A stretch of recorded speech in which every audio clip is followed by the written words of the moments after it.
the biggest dog that I have on my schedule and the fluffiest. He has been bathed, blow dried, fluff dried, and prepped. And not only does Ruckus have a curly coat, he also has an undercoat. So I have to brush it while I blow dry to get out the undercoat that gets trapped under this curly coat. If you don't do that, you will not be able to get a clipper comb through this coat. So a couple of things that I do to help save time on these types of coats, and especially these types of really long fluffy haircuts, I do a couple of things that help balance the haircut as well as make it a little bit more practical to have such a long haircut. So I will take a zero comb, which is much shorter than he has on the rest of his body, and I will do the zero comb around his neck and around his face. So I'm going to basically block in this face and set up my outline with the zero comb. Being careful not to go in the crest here, because that is going to be hand scissored. And you can see I'm just using this zero to kind of blend into the rest, because he actually gets an E comb on his body, which is the longest clipper comb that you can do.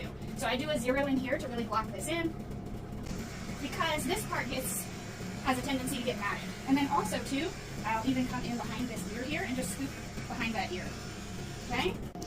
Okay, I also will take a zero comb and just along his stomach and belly, starting at the tuck up here, I'll go in reverse, and I'll even pick his arm up and just come in here in the armpit area and take all of this belly hair off, because that's what gets super dirty and it can get tight and matted in there too.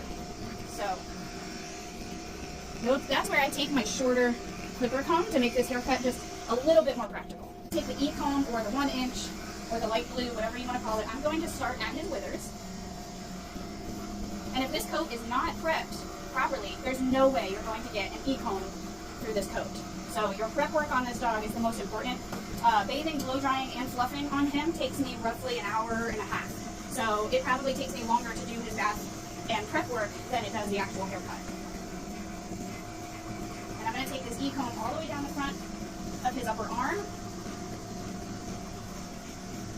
and blend it into the top of that leg, all the way down the outside of his shoulder, and blend it, as I will be hand scissoring these legs, hand scissoring the crest. This is just setting the length on his body. Even though I'm hand scissoring these legs, I'm going to take this E comb all the way down the back side of this leg until I get to the shortest part of this back leg, and then I'm going to skim out to the hop. I'm going to skim down the outside of this leg.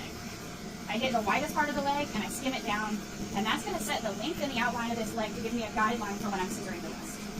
Notice I don't take my clippers down the top of this tail, I go on either side of it.